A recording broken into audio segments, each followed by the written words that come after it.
Good evening to all of you. CVNIS academy में आप सभी का स्वागत है। Today I am going to discuss about some important question on constitution. MCQs type के question है जो भारतीय संविधान के ऊपर निर्भर है। ठीक है, इंपॉर्टेंट क्वेश्चन ऑन कॉन्स्टिट्यूशन। तो बेसिकली आप देखेंगे कि इसमें क्वेश्चन नंबर 6 जो स्टार्ट हो रहा है, सामाजिक समता का अर्थ है।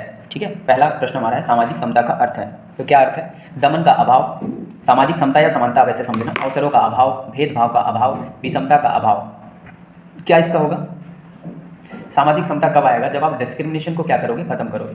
तो क्वेश्चन नंबर 6 का आंसर सी होगा। ठीक है, सी फॉर चैंपियन। ठीक है, भेदभाव का अभाव विल बी करेक्ट आंसर। ठीक है, अगला क्वेश्चन है, निम्नलिखित में से कौन सा शब्द भारत के संविधान की उद्देशिका में नहीं है? इंपॉर्टेंट क्वेश्चन है ये। और दूसरी चीज़ें इंपॉर्टेंट इस लिहाज से भी है कि प्रश्न का जो पैटर्न है थोड़ा डिफरेंट है। यहाँ पे है नहीं है, इसमें कंफ्यूज हो जाते हैं लोग और ध्यान नहीं देते। बस देखा कौन सा शब्द भारत के संविधान की उद्देशिका, बस इतना समझ गए, सीधा आंसर को हिट किया और आगे बढ़ गए। ठीक है, फिर बाद में घर पहुँच के मिलाते तो देखते हैं अच्छा ये तो गलत हो गया। तो फिर आपको समझना पड़ेगा MCQs टाइप के क्वेश्चन आजकल थोड़े ट्रेंड चेंज हो रहे हैं, पैटर्न चेंज हो रहे हैं क्वेश्चन के। तो बेसिकली आपको क्वेश्चन को बहुत ढंग से पढ़ना है और आपको इसको एक एक शब्दों को ध्यान देना है। और सबसे बड़ी चीज़ कि आप क्वेश्चन के डिमांड को समझें पहले। ठीक है, फिर आंसर करें। तो यहाँ पे ये है कि कौन सा शब्द भारत के संविधान की उद्देशिका में नहीं है। ठीक है, यानी कि बाकी होंगे, ये आपको समझ में आना चाहिए। मैंने अपने लेक्चर्स में समझाया है, इसके बारे में प्रियम्बल जाकर के वहाँ पे आप देख सकते हैं। ठीक है, तो पहला शब्द इसमें समाजवादी है, दूसरा पंथ निरपेक्ष, तीसरा प्रभुत्व संपन्न है और चौथा लोक कल्याण है। ठीक है, तो आप देखेंगे समाजवादी, पंथ निरपेक्ष और प्रभुत्व संपन्न, ये सारे शब्द जो है भारतीय संविधान के उद्देशिका में गिवन है। लेकिन लोक कल्याण की बात, जिसको हम इंग्लिश में वेलफेयर बोलते हैं, इसकी बात या चर्चा कहीं भी नहीं की गई है। ठीक है, तो आंसर विल बी डी। ठीक है, आंसर क्या होगा? डी, लोक कल्याण। क्वेश्चन नंबर 8 के ऊपर डिस्कस करते हैं। 8 क्या कह रहा है? भारतीय संविधान के किस भाग में स्पष्ट रूप से घोषणा की गई है कि भारत एक धर्मनिरपेक्ष राज्य है? ठीक है, कौन सा पार्ट है, कौन सा मतलब हिस्सा है भारतीय संविधान का जिसमें ये बात कहा गया कि भारत एक सेक्युलर कंट्री है, एक सेक्युलर स्टेट है? तो पहला है मौलिक अधिकार, दूसरा है संविधान की प्रस्तावना, तीसरा है राज्य के नीति निर्देशक सिद्धांत और चौथा है संविधान की 9वीं अनुसूची। तो आपको आंसर करना है। चलिए डिस्कस करते हैं इसके आंसर पे कि भारत एक धर्मनिरपेक्ष राज्य है। इसका जिक्र भारतीय संविधान की प्रस्तावना में किया गया है। ठीक है, प्रियम्बल ऑफ इंडियन कॉन्स्टिट्यूशन यहाँ पे दिया गया है। ठीक है, जैसे आपने शब्द सुना होगा, मैंने एक कॉन्सेप्ट दिया SSDR। ठीक है, इसमें पहला क्या है? सॉवरेन, दूसरा ही शब्द है इसमें क्या है? सोशलिस्ट और तीसरा शब्द है सेक्युलर। ये सेक्युलर ही है, ये धर्मनिरपेक्ष या पंथ निरपेक्ष के नाम से जाना जाता है। ठीक है, आगे बढ़ते हैं। अगला हमारा क्वेश्चन नंबर 9 है जो मैं आप लोगों के ऊपर छोड़ूंगा। इंपॉर्टेंट क्वेश्चन है और इसको समझना बहुत ही जरूरी है, सो दैट आप इसको एक्सप्लोर करें, गूगल करें और फिर मुझे कमेंट सेक्शन में इसका आंसर दीजिए। अगर फिर भी कोई डाउट रह गया तो I will clear that. Okay, भारतीय संविधान की प्रस्तावना में जिन आदर्शों एवं उद्देश्यों की रूपरेखा दी गई उनकी आगे व्याख्या की गई है। कहाँ पे आगे व्याख्या की गई ये आपसे पूछ रहा है। प्रस्तावना में तो किया गया है लेकिन आगे कहाँ कहाँ किया गया वो, ये थोड़ा सा क्वेश्चन टेढ़ा है। क्या मूल अधिकारों के माध्यम अध्याय में किया गया है? क्या राज्य के नीति निर्देशक सिद्धांतों के अध्याय में किया गया है? या मूल अधिकार और राज्य के नीति निर्देशक सिद्धांतों मूल कर्तव्यों में किया गया है? या फिर संविधान के पाठ में कहीं नहीं है? तो आपको ये बताना है। बहुत ही बढ़िया बेहतरीन क्वेश्चन है आपके सामने। इसका आंसर आप खुद कमेंट सेक्शन में करके मुझे बताएंगे। ये क्वेश्चन मैं लीव कर रहा हूँ, स्किप कर रहा हूँ। ठीक है, क्वेश्चन नंबर 10। क्वेश्चन नंबर 10 के बारे में बात करें तो कह रहा है कि भारतीय संविधान के किस संशोधन द्वारा प्रस्तावना में 2 शब्द समाजवादी और धर्मनिरपेक्ष जोड़े गए थे? वो संविधान संशोधन कौन सा था? क्या वो 28वां था, 40वां था, 42वां था, 52nd था?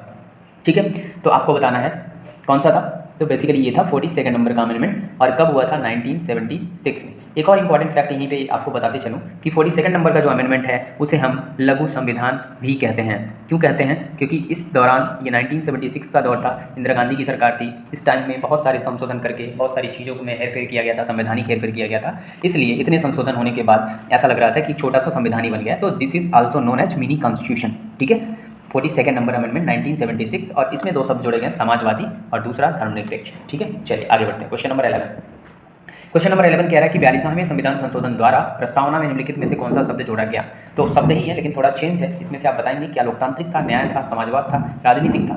तो बेसिकली हमने डिस्कस कर ही लिया है, समाजवाद शब्द जो है जोड़ा गया था। आपको बताना है, इसी से रिलेटेड एक है, इंडियन नेशनल कांग्रेस का कौन सा सेशन था, कौन से सेशन में, ठीक है, किस जगह पर वो सेशन हो रहा था जहाँ पे समाजवाद का जिक्र किया गया था?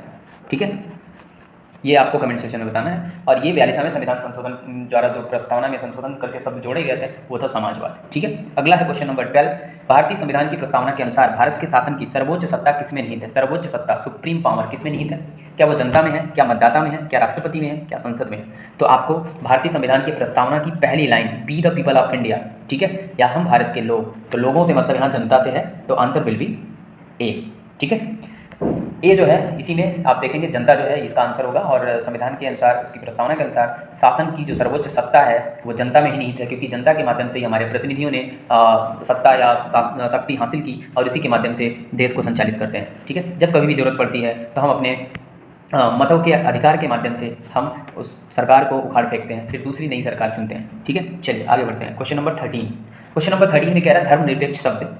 धर्मनिरपेक्ष जो शब्द है, सेक्युलर शब्द है, भारत के संविधान की उद्देशिका या प्रस्तावना में का एक भाग है। कौन से मतलब इसमें संशोधन में ये चीज़ कहा गया है, ठीक है, किया गया ये तो आपको दिया है यहाँ पे 44 नंबर का अमेंडमेंट है, 73 का है, या कार्यान्वयन की तिथि से या जो भी है इसमें 42 नंबर का संशोधन। तो basically answer will be D. ठीक है, 42 नंबर का अमेंडमेंट जिसको मिनी कॉन्स्टिट्यूशन बोलते हैं। 44 नंबर के अमेंडमेंट की बात करें तो राइट टू प्रॉपर्टी है, आपको मैंने बता चुका हूँ पहले भी अपने वीडियो में, और ये 1978 में आया था। इस समय मोरारजी देसाई की सरकार थी और पहली गैर कांग्रेसी सरकार बनी थी इंडिया के अंदर। ठीक है, मोरारजी देसाई की सरकार 1978 में 44 नंबर अमेंडमेंट किया गया और राइट टू प्रॉपर्टी को फंडामेंटल राइट की कैटेगरी से रिमूव करके इसको लाया गया किस कैटेगरी में, इसको लाया गया लीगल राइट में। ठीक है, और पहले ये आर्टिकल 19 के अंतर्गत फंडामेंटल राइट में आता था और इसको अमेंड करके ले आकर के किस में रखा गया, आर्टिकल 300 के पार्ट ए में। ठीक है, जहाँ भी ए इस तरीके से आपको लिखा मिल जाए तो वो अमेंडमेंट के माध्यम से हुआ है। ठीक है, क्लियर इतने सारे पॉइंट, आगे बढ़ते हैं।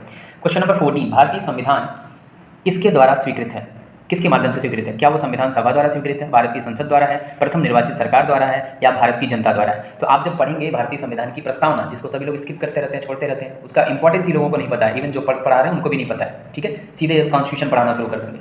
तो बेसिकली ये वहीं से प्रश्न पूछा गया, बनाया गया है। ठीक है, भारतीय संविधान किसके द्वारा स्वीकृत है? क्या संविधान सभा द्वारा? कौन स्वीकृत किया इसे?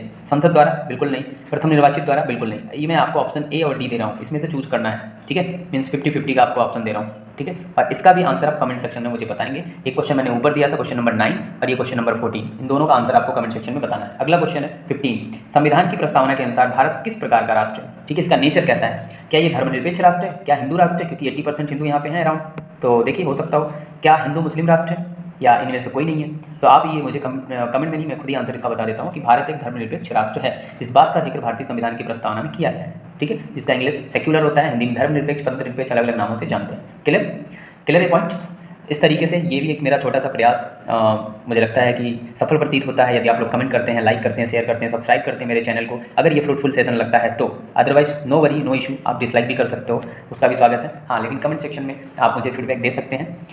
तो CVN IAS अकेडमी की तरफ से ये छोटा सा प्रयास। Thank you so much everyone for watching me. Thank you.